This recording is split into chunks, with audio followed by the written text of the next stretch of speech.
우리 다 같이 사도신경으로 우리 신앙을 고백하겠습니다. 전능하사 천지를 만드신 하나님 아버지를 내가 믿사오며 그 외아들 우리 주 예수 그리스도를 믿사오니 이는 성령으로 잉태하사 동정녀 마리아에게 나시고 본디오 빌라도에게 고난을 받으사 십자가에 못 박혀 죽으시고 장사한 지 사흘 만에 죽은 자 가운데에서 다시 살아나시며 하늘에 오르사 전능하신 하나님 우편에 앉아 계시다가 저희로서 산자와 죽은 자를 심판하러 오시리라. 성령을 믿사오며 거룩한 공예와 성도가 서로 교통하는 것과 죄를 사하여 주시는 것과 몸이 다시 사는 것과 영원히 사는 것을 믿사옵나이다. 아멘. 우리 찬송가 586장 찬양드리겠습니다. 586장입니다.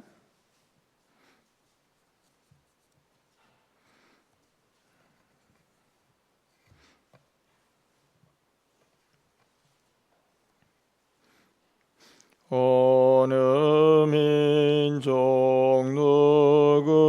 누구게나 결단할 때 있나니 참과 거짓 싸울 때에 어느 편에 설 건가. 주가 주신 새 목표가 우리 앞에 보이니 빛과 어둠 사이에서 선택하며 살리라. 고상하고 아름답다 진리 편에 서는 이 진리 위에 억압받고 명예에 이기로도 비겁한 자 물러서나 용감한 자 구세게 낙심한 자 돌아오는 그날까지 서리라. 순교자의 빛을 따라 주의 뒤를 쫓아서 십자가를 등에 지고 암만 향해 가리라. 새 시대는 새 사명을 우리에게 주나니 진리 따라 사는 자는 전진하리 언제나.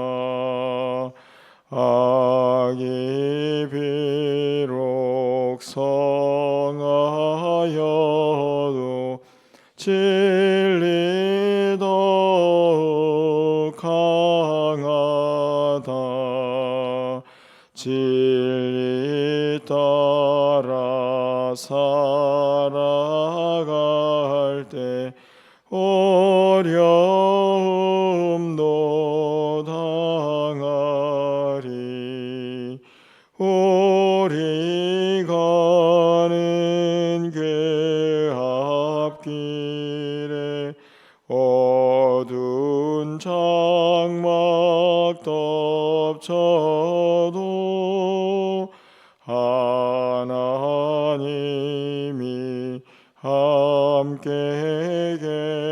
주시어 항상 지켜 주시리.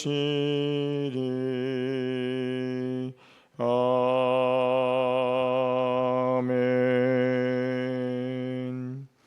하나님 말씀인 아모스 5장 18절에서 27절 말씀을 한 절씩 교독하고 27절은 함께 읽겠습니다. 구약성경 1280쪽에 있습니다. 제가 먼저 읽겠습니다. 화 있을진저 여호와의 날을 사모하는 자여, 너희가 어찌하여 여호와의 날을 사모하느냐? 그날은 어둠이요 빛이 아니라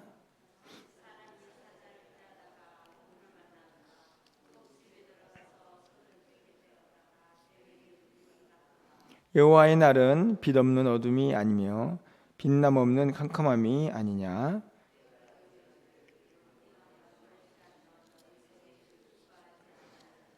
너희가 내게 번제나 소제를 드릴지라도 내가 받지 아니할 것이고 너희의 살찐 희생의 화목제도 내가 돌아보지 아니하리라.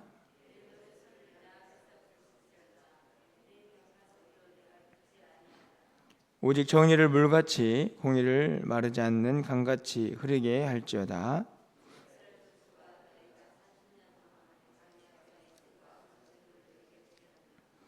너희가 너희 왕 식굿과 기운과 너희 우상들과 너희가 너희를 위하여 만든 신들의 별 형상을 치고 가리라. 내가 너희를 다메섹 밖으로 사로잡혀 가게 하리라. 그의 이름이 만군의 하나님이라. 불리우는 여호와께서 말씀하셨느니라. 아멘. 우리가 계속해서 아모스 선지서를 통해서 북이스라엘의 모습을 살펴보고 있습니다. 우리가 이미 호세아서를 읽었기 때문에 시기적으로는 조금 더 뒤에 일어난 일이기는 하지만 호세아서에서도 이미 엄청난 이스라엘의 악한 모습들을 볼 수가 있었는데요. 특별히 아모스 선지서는 이 호세아서하고는 조금 다르게 이스라엘 백성들의 어떤 사회적인 타락상을 조금 더 강조하고 있지 않나 하는 생각을 해봅니다. 여러분들이 호세아서와 또 아모스서를 읽으면서 어떤 생각을 하셨는지 무척 궁금해집니다. 우리가 읽으면서 항상 느끼는 것은 이거는 성경의 이야기지, 이건 북이스라엘의 이야기지, 뭐 이런 생각을 하기가 참 쉽죠. 왜냐하면 우리가 지금 그런 죄를 짓고 있지는 않기 때문입니다. 우상을 숭배하지도 않고. 그런데 실제적으로 보면 이 북이스라엘의 모습이나 아니면 성경에 나와 있는 많은 백성들의 모습들이 우리의 모습과는 그렇게 다르지 않다는 생각입니다. 물론 구약이나 예수님 당시에 핸드폰이 있지는 않았겠죠. 물론 여러 가지 문명이나 문화 생활의 차이는 있을 수 있지만 세상이 악하고 어수선하고 그리고 또 그 안에 있는 사람들은 대단히 탐욕스럽고 별로 달라지지 않는다는 생각을 이제 해봅니다. 여러분 어떻게 생각할지 모르겠지만 저는 말씀을 읽을 때마다 그 당시에 어떤 일이 아니고 그냥 이 시대의 우리의 모습, 더 나아가서는 저의 모습을 보곤 합니다. 저는 우리가 말씀을 읽을 때마다 그런 동기화가 좀 필요하지 않나 하는 생각을 갖습니다. 그래야 이 말씀이 실제적으로 우리에게 어떤 말씀을 하고 있는가를 분명히 적용하고 이해할 수가 있기 때문이죠. 하나님이 북이스라엘 보셨던 이 당시의 마음과 지금 이 열방을, 이 지구라는 나라, 이 지구라는 이 땅덩어리와 이 대한민국을 보시는 시선이 여러분 어떠실 것 같습니까? 다르실까? 저는 그렇게 달라 보이지 않는다 생각이 듭니다. 여전히 엉망진창인 세상의 모습들을 우리가 보고 있고, 또 그 안에서 믿는 우리들도 사실은 갈팡질팡하면서 중심을 잡지 못하는 안타까움이 있지 않나 하는 생각들이 들기 때문이죠. 우리가 오늘 찬송도 불렀지만 정말 뭐가 진리인가, 무엇이 정의인가 구분이 잘 되질 않습니다. 그러니 중심 잡기가 더 힘든데, 오늘 본문에 있는 말씀을 보면 한 가지 분명한 것이 있죠. 어제도 살펴봤지만 너희들이 살 길이 뭐냐? 하나님께서 뭐라고 말씀하십니까? 여호와를 찾으라. 너희가 살 길은 하나님을 찾는 것이다. 이 말은 우리의 모든 이 삶의 중심, 소망, 그 모든 것에 하나님이 함께 하신다는 사실을 잊어서는 안 된다는 것이죠. 그 하나님 안에서 답을 찾으라는 말씀입니다. 여러분, 오늘 본문에 있는 말씀을 보면 이스라엘 백성들이요, 엄청난 오해를 합니다. 안타깝죠. 어떤 오해를 하고 있는지, 그들의 모습은 그래서 어떻게 드러났는지, 하나님은 뭘 원하시는지를 아침이기 때문에 간단히 좀 살펴보면, 여러분 18절 말씀을 보십시오. 화 있을진저 여호와의 날을 사모하는 자여, 너희가 어찌하여 여호와의 날을 사모하느냐? 그 날은 어둠이요 빛이 아니라, 이렇게 되어 있습니다. 여러분, 여호와의 날은 어떤 날일까요? 다른 날이 아니고 하나님이 임하시는 날, 하나님이 함께 하시는 날. 그렇다면 얼마나 그 날이 복되고 행복한 날일까, 이렇게 생각을 해야 하죠. 그래서 어떻게 보면 그 날을 사모하는 것이 지극히 정상적으로 보이는데, 그렇게 그 날을 사모하는 너희들은 진짜 화가 있다. 너무 충격적인 말씀입니다. 왜 그런가 보면 끝에 보니까 그 날은 어둠이고 빛이 아니다. 하나님의 날이 어떻게 빛이 아닐 수 있을까? 그 하나님이 영광이시고 빛인데, 그 하나님 임하셨는데 그 날은 어둠이라고 말합니다. 이유는 뭘까요? 그들이 범죄했기 때문이죠. 그런데 문제는 뭐냐면, 그렇게 스스로는 범죄해가지고 하나님의 심판과 징계를 받아야 할 죄인들이 하나님의 날을 사모합니다. 왜 그랬을까요?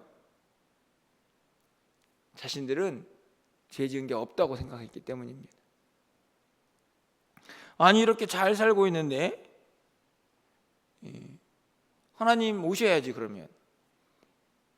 근데 선지자는 이야기합니다. 그날은 빛이 아니고 어둠이다 이놈들아.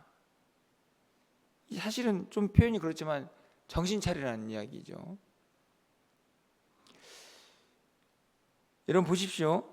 이런 오해는 어떤 결과를 낳느냐면 21절 말씀에 보니까요, 내가 너희 절기들을 미워하며 멸시하며 너희 성회들을 기뻐하지 아니한다. 이 하나님의 말씀이죠. 거기 보면은 절기들, 성회, 예를 들면 주일날, 안식일, 이런 모임이죠. 이런 절기들과 성회를 하나님께서 그렇게 지키라고 말씀하셨습니다. 그런데 오늘은 내가 그것들 하나도 안 즐겁다. 22절 말씀을 보면 너희가 내게 번제나 소제를 드릴지라도 내가 받지 아니할 것이다. 이건 제사인데 절기도 싫어하시고 모이는 것도 싫어하시고, 게다가 제사를 드려도 싫어하십니다. 왜 그럴까요? 이 말을 잘 보셔야 합니다. 이들이 지금 절기를 안 지켰습니까? 성회에 모이지 않았습니까? 아니면 제사를 드리지 않았습니까? 아니죠. 다 했습니다. 다 했는데 하나님이 그것을 기뻐하지 않으시는 거죠. 너무 충격적인 것은 이들이 절기를 지키고 성회를 모여서 성회를 참여하고 제사를 지르는 이 일을 그들이 멈추지 않았다는 겁니다. 계속 하고 있었다는 거죠. 그러면서 생각한 거죠. 오히려 이것들을 안 하면, 이걸 안 했다면 내가 이렇게 살아도 되나? 내가 하나님 앞에서 죄를 짓는구나, 이렇게 생각할지도 몰랐을 것입니다. 그런데 이들은 이걸 하고 있었고, 그러니 하나님의 나를 사모하는 거죠. 야, 우리가 이렇게 하나님께 제사도 드리고 11조도 하고 모이기도 하고 절기도 지키는데 하나님이 얼마나 좋아하실까? 근데 하나님이 왜 이걸 싫어하십니까? 다 형식만 남았기 때문입니다. 마음은 다 떠나 있고. 어떤 모습이었을까요? 여러분이 잘 알다시피 이스라엘 백성들은 항상 두 마음이었습니다. 두 마음. 여러분 26절을 가서 보시면 너희가 너희 왕 식굿과 기윤과 너희 우상들 너희를 위하여 만든 신들의 별 형상, 이게 다 뭡니까? 나중에 이제 하나님이 심판하실 때 그것들을 가지고 다 나가라, 이런 말씀인데, 여기에 보면 이스라엘 백성들이 섬기던 신들입니다. 너희 왕, 식굿 기운을 왕처럼 섬겼던 거죠. 거기다가 우상도 만들고 별들도 만들고, 자, 그러면서도 뭘 했습니까? 절기도 지키고 성회도 모이고 그리고 또 제사도 지내고. 그러니까 한켠에는 우상 섬기고 한켠에는 하나님 섬기고. 그리고 하나님 보시기에 얼마나 기가 막히는 일입니까? 이렇게 말씀하는 거죠. 뭐 하는 짓들이냐?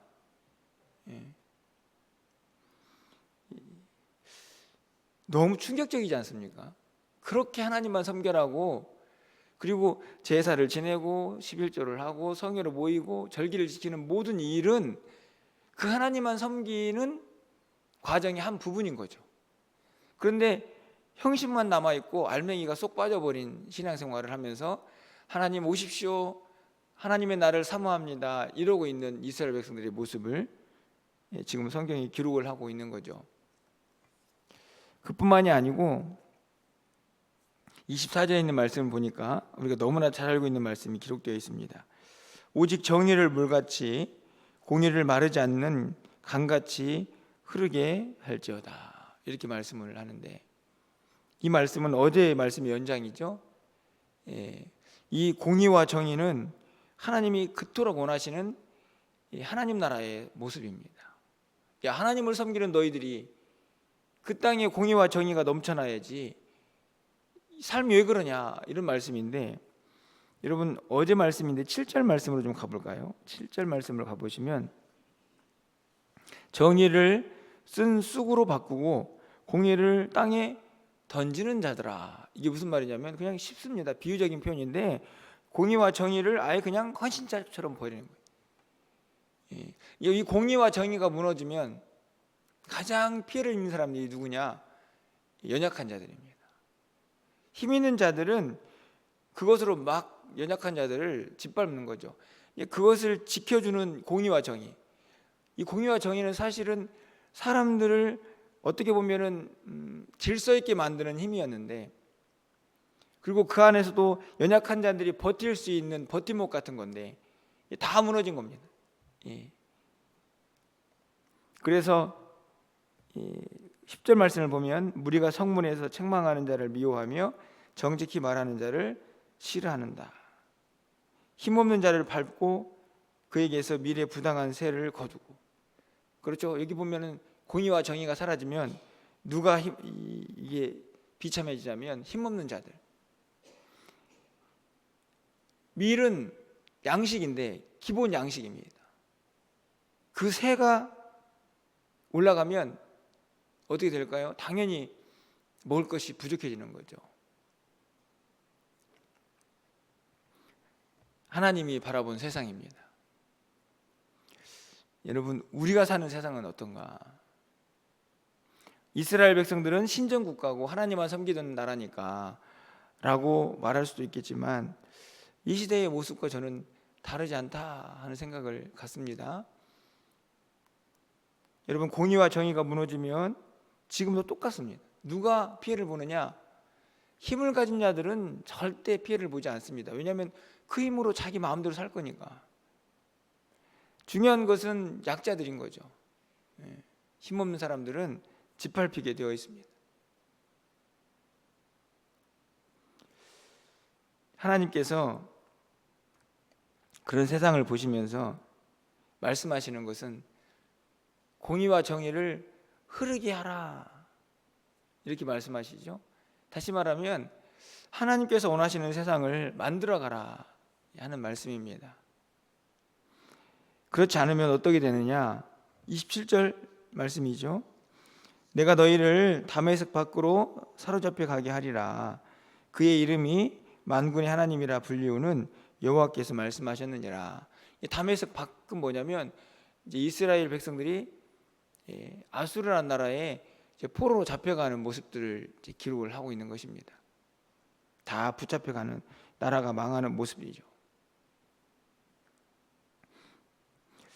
우리가 생각할 수 있습니다. 아까도 말씀을 드렸지만 이건 이스라엘 백성들의 모습이지, 성경의 이야기지 라고 할 수 있지만, 여러분 우리 안에는 정말 이런 모습이 없는가? 여러분, 공의와 정의가 물론 아까도 말씀을 드렸지만 위정자들, 그것을 집행하는 자들이 정직해야 되는 건 맞습니다. 하지만 이것을 잘 조금씩 줄여가지고 좁혀보면 우리는 정말 정직한가? 우리 안에는 공의와 정의가 있는가? 교회는 정직한가? 이런 질문을 던질 수 있는 거죠. 우리는 예배를 드리는데 형식만 남아있는 건 아닌가? 두 마음 품고 한켠에는 세상을 향한 마음들, 여전히 물질적인 마음들, 욕심들 가득한데 그 마음 가지고 하나님 앞에 나와서 예배하면서 왜 저에게 은혜를 주시지 않습니까? 하는 우리의 마음은 아닌가? 그러면서도 우리도 똑같이 이스라엘 백성들처럼 하나님 저를 만나 주십시오. 너무나 귀한 기도인데 하나님께서 네가 회개하지 않으면 그날은 어둠이다 이놈아 라고 말씀하신다면 얼마나 충격적인 모습인가. 저는 오늘 본문을 통해서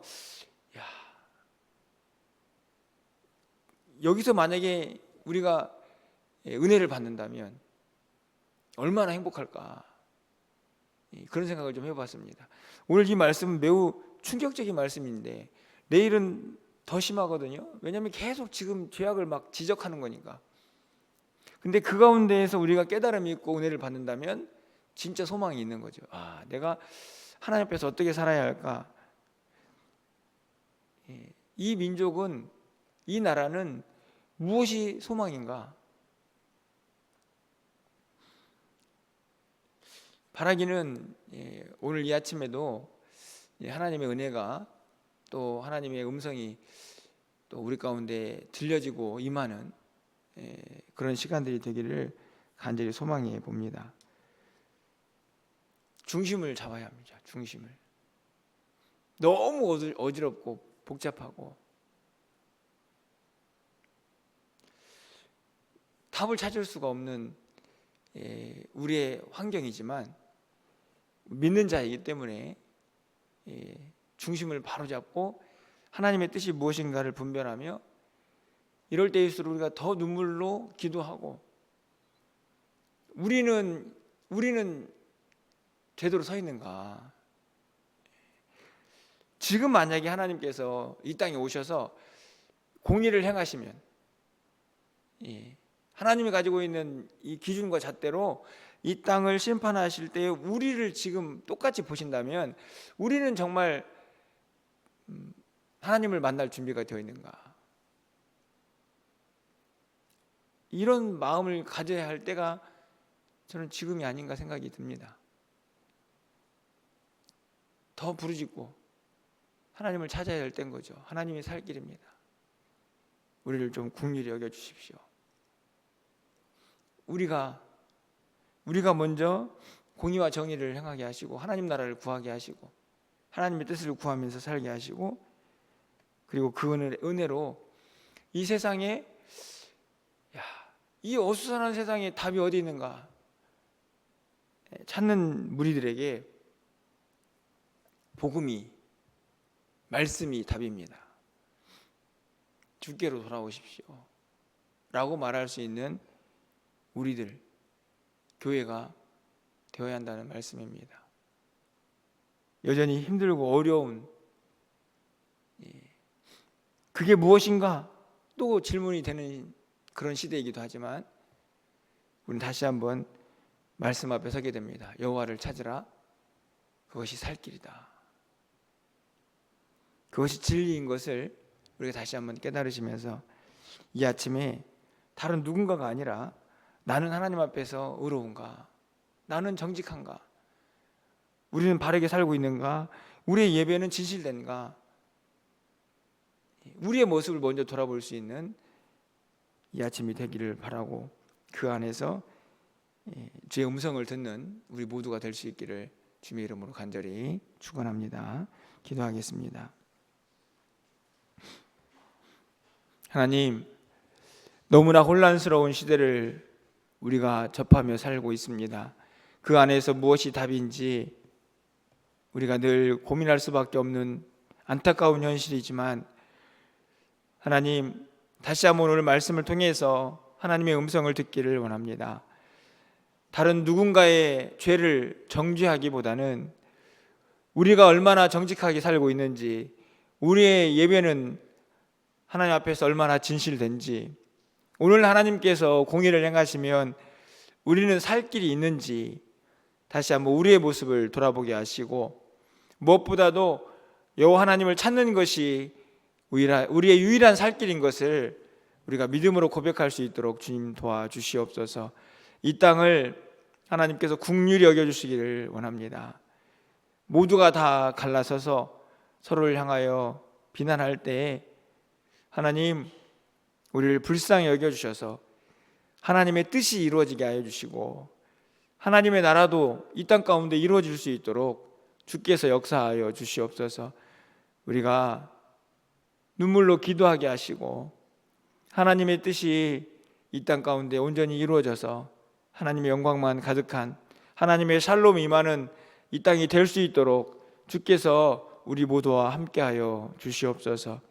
오늘도 기도하오니 우리의 모든 삶의 여정 가운데 함께 하시고 또 출타한 성도들의 발걸음도 복되게 하시고 또 연약한 자들 강건하게 붙잡아 주셔서 하나님의 치유의 역사를 경험할 수 있도록 주님 인도하여 주시옵소서.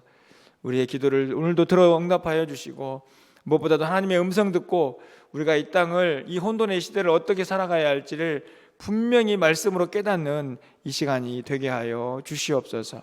예수 그리스도의 이름으로 기도합나이다. 아멘.